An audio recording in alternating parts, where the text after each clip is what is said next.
completed a massive deal with Japan, perhaps the largest deal ever made. Japan will invest, at my direction, $550 billion into the United States. It's the kind of headline that makes every Canadian stop scrolling for a second. The United States signs a $550 billion trade and technology deal with Japan. At first glance, it sounds like just another international agreement. But once you look closer, the size, the timing, and the scope of this deal reveal something much deeper, something that has left policymakers and industry leaders in Canada genuinely stunned, because this isn't just another trade partnership.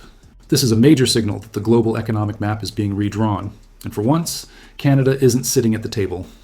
I just signed the largest trade deal in history, I think maybe the largest deal in history with Japan. We worked on it long and hard, and it's a great deal for everybody. I always say it has to be great for everybody. It's a great deal. A lot different from the deals in the past, I can tell you that. For decades, Canada has been used to being right next to the action. As America's closest neighbor and one of its largest trading partners, Canada's economy has always moved in lockstep with the United States. When Washington makes a big move, Ottawa usually benefits too. But this time, something feels different. The US didn't turn north, it turned west, across the Pacific, to Tokyo. And that shift could reshape not only how goods flow around the world, but how countries align politically and economically for years to come. So what's this deal really about? Officially, it's a multi-$100 billion partnership between the US and Japan, focusing on critical minerals, supply chains, technology, and joint industrial investments. Unofficially, it's about power, economic power, industrial independence, and the ability to control the resources that will define the next century. He constantly changes his mind. It's you just don't know who you're dealing with. You know, he signed that deal with Japan at what was it, $550 billion they're investing. We're talking about the materials behind electric vehicles, advanced chips, green energy, and even military technology. For years, both the US and Japan have relied heavily on China for many of these resources and manufacturing steps. But tensions with Beijing, global instability, and supply chain crises have pushed them to rethink that dependence. This new deal is designed to make the US and Japan far less vulnerable, building entire new chains of production that don't run through China. It's about security as much as economics, and here's where Canada suddenly comes into the story. Or rather, where it doesn't. Canada is one of the world's richest countries in terms of natural resources. It has massive reserves of nickel, cobalt, lithium, and other critical minerals the world desperately needs. Logically, Canada should be a key player in any Western alliance looking to secure these materials. Yet, this new US-Japan partnership was struck without Canada being part of it.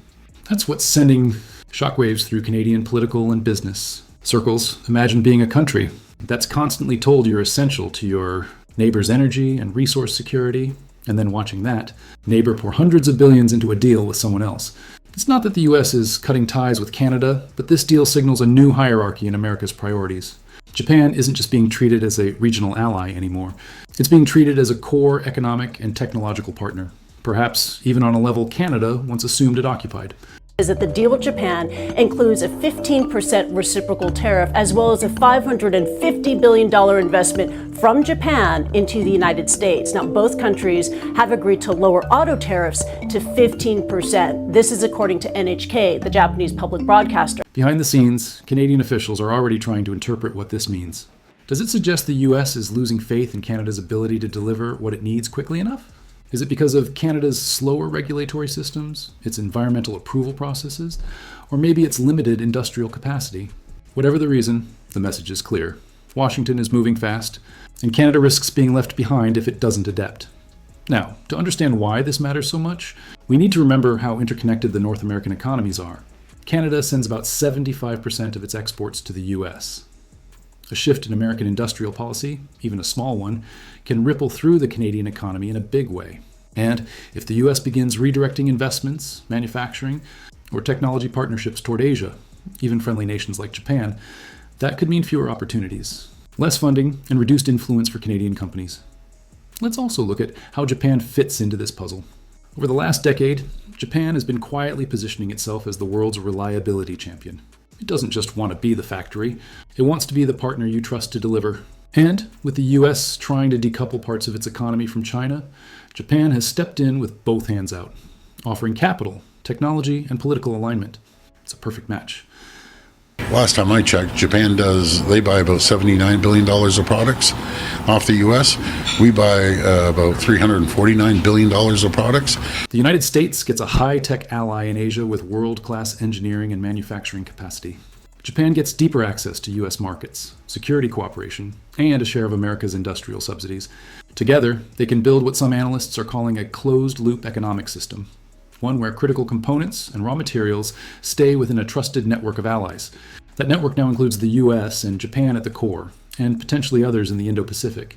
But notably, Canada isn't automatically inside that circle anymore. That's the real shock. Not just the deal itself, but what it symbolizes. For decades, Canada's role as America's closest partner has been almost taken for granted.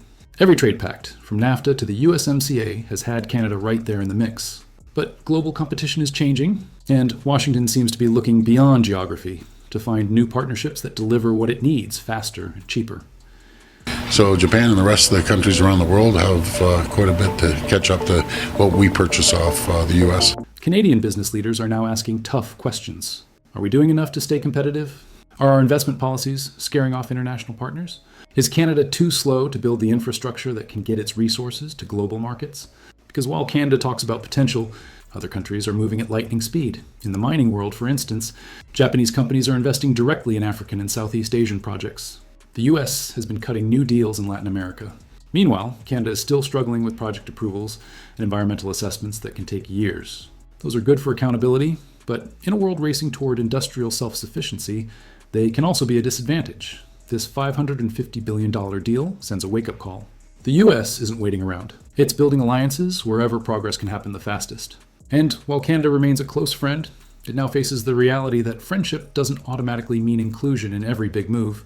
Those automakers, you mentioned Subaru, for example, that has more than 70% of its global sales going to the United States. We had Mazda as well, Toyota also seeing its best day since August of last year. So markets are pretty impressed with the deal so far, but the details are still pretty scarce. What we've heard from President Trump, as we heard from him earlier, is that this would be a historic deal. What do we know so far? That it will be 15% on Japanese goods going into the United States. Still, this isn't a doomsday scenario. In fact, it could be a catalyst for Canada to finally act on long-discussed reforms. The country has what the world wants: minerals, skilled labor, political stability, and access to major markets.